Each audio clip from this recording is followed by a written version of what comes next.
afternoon, everyone. And today, for the presentation for paper number 5, that is the romantic literature, is here.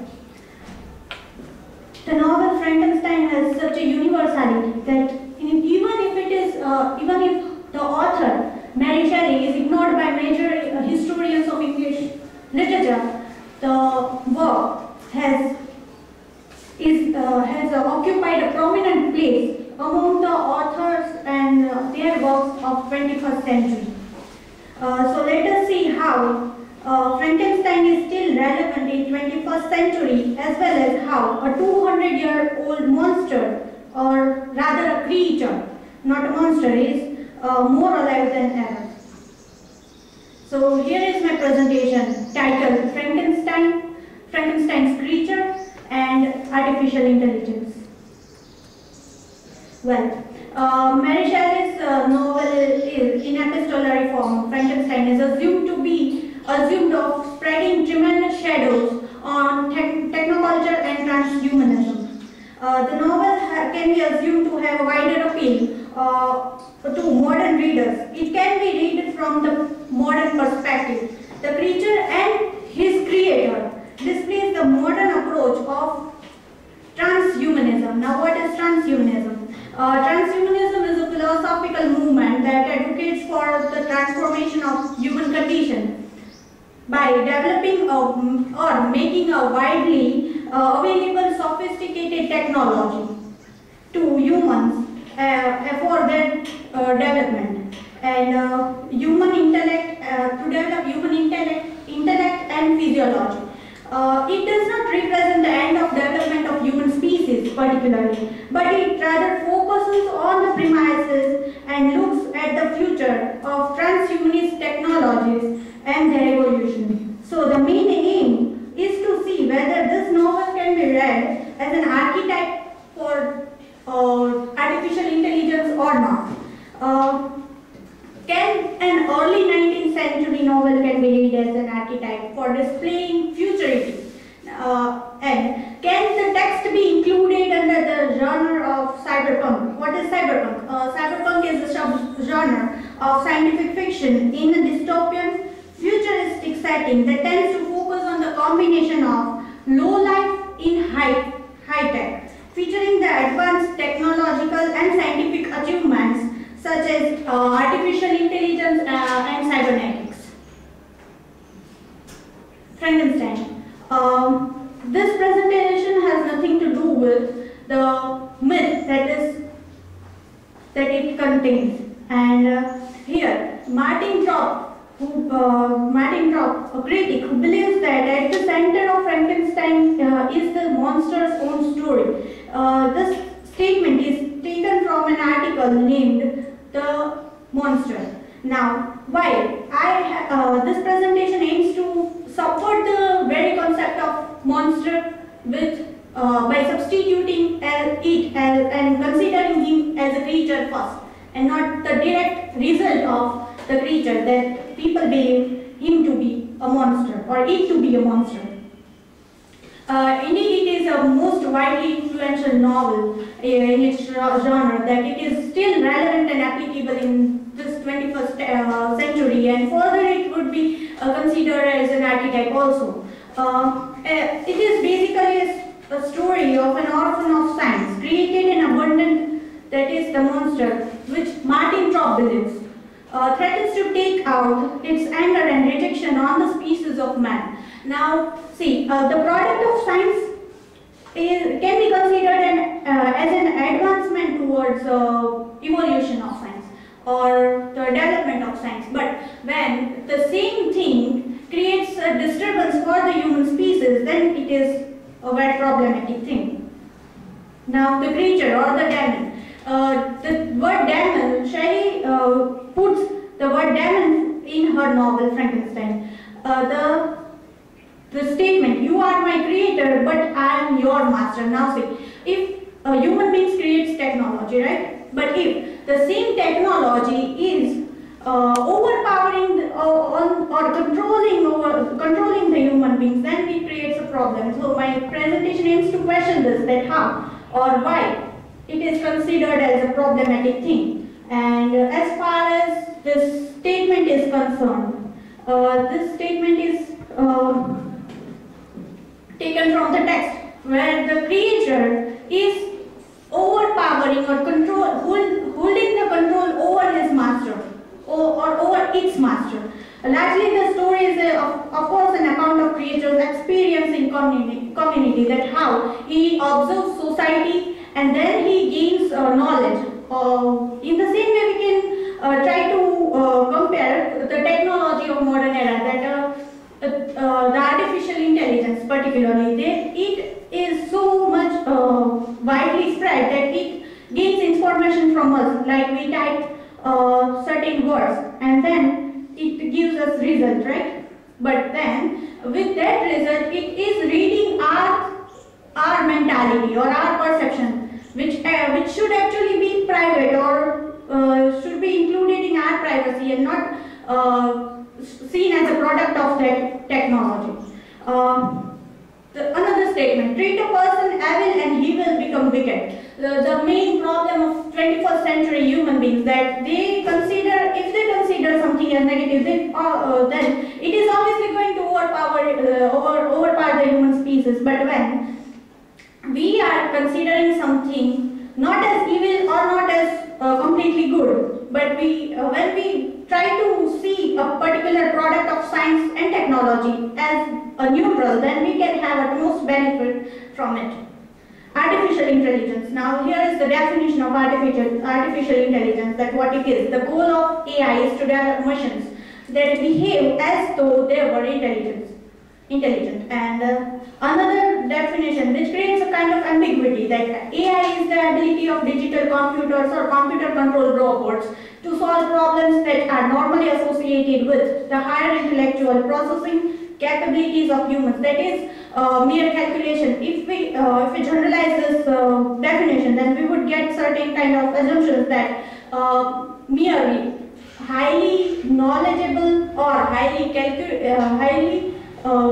developing a sense of calculating. In terms of calculation, AI is much more advanced than human beings. But Alan Rich solves this dilemma, that artificial intelligence is the study of how to make computers do the things at which, at the moment, people are better. Next, some of the examples of AI we can recently see as Apple's Siri or Amazon's Alexa. Recently, Tesla is developing a self-driving feature cars. Then Sophia, again, a social humanoid robot. How our fiction is dealing with, how films are dealing with that artificial intelligence. We can see Bollywood film Robert, persona of GT, as he is an android and basically an example of artificial intelligence.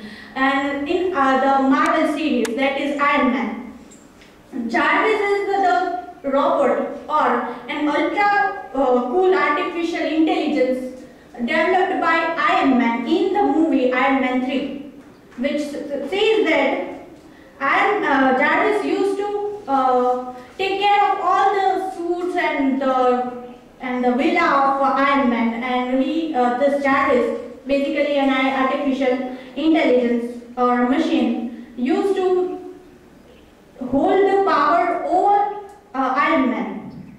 That is a problematic thing as far as human beings and technology are concerned. Now comparison. I am comparing the creature with artificial intelligence. How? That it reads and gains knowledge. The creature obviously observes people, the DS's family particularly, and learns the language from them, learns the manners from them, and try to comprehend the surroundings. That's why he is ignored, because he is ugly or because he is not seen as the human beings.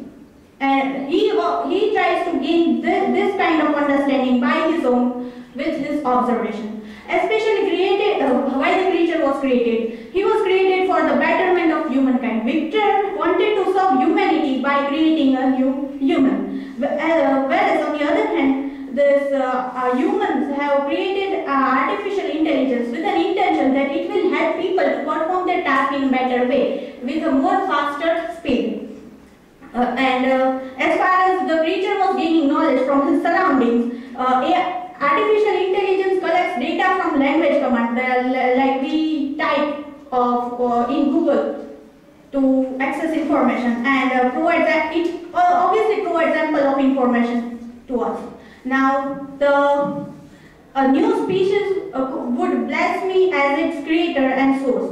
What Victor had thought in the novel Frankenstein, that many happy and excellent natures would owe their being to me. He was certainly, he initially was proud of his experiment, that he would gain something or a kind of pride by creating the creature. Whereas on the other hand, this artificial intelligence, that is personal assistant, is created to reduce the probability of human error and enhances the user's interface. As well as it was especially designed for learning and problem solving. Now, how it is overpowering the human beings. Yes, obviously this creature can be compared to the Ultron. Of the character of the movie Age of Ultron, Avengers Age of Ultron, production of Marvel Cinema.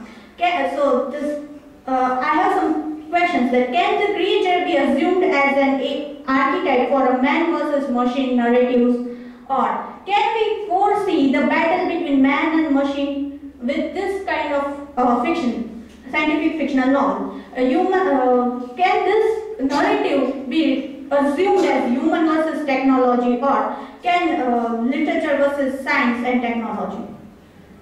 Yes, here are some of the original quotations by Monster and Ultron. How the both characters seems relatable with each other. Like after creating the creature puts command or holds the authority over the victor, Frankenstein. Like he says, be aware, I will watch with the villainous of a snake that I may sting with its venom. Taken from Frankenstein, page number 206. Whereas in the Avengers Age of Ultron, the Ultron, while conversing with, in the last scene, speaks that purge me from your computers, turn my own flash against me, it means nothing. Like he is indirectly commanding or ordering for the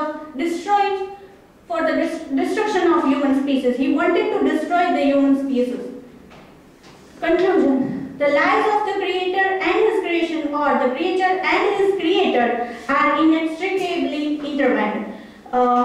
The monster and his creator are antithetical halves of a single being that cannot be separated. Like we have human beings creating artificial intelligence, or artificial intelligence as a product of human beings.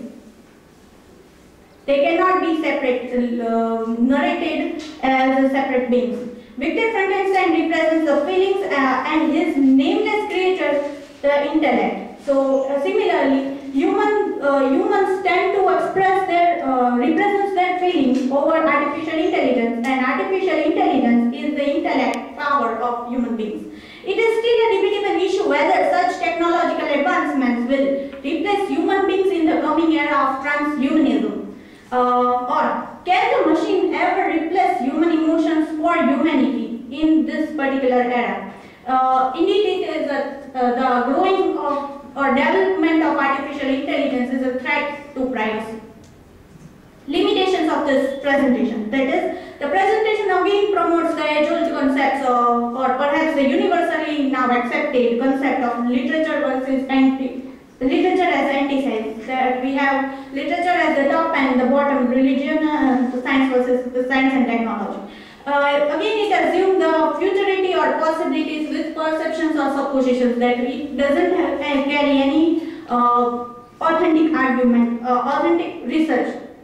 If Shelley's work is a first futuristic novel, it is also a supposition that, as some critics have claimed, then the genre of science fiction was inaugurated as a warning, not as a promise about the world of tomorrow. So my presentation is not at all considering the creature as a monster, nor the artificial intelligence as a bad thing for human beings, but it is generally questioning that why it is good or why it is bad if people consider that as bad.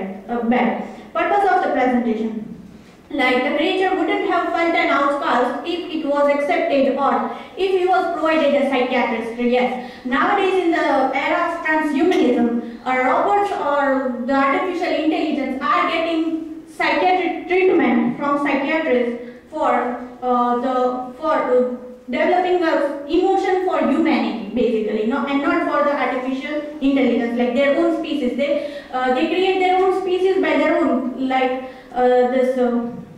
in the movie Iron Man 3, the Jarvis, who is controlled by with some kind of stone, then he also prepares some kind of species, his species, like another robots, and try to take hold of humanity or over humanity. The purpose was to ponder on the point whether the transhumanism will be a threat or a boon for a human world, to highlight the reliance of humans on technology, or to bring to light the issue of technology overpowering human world.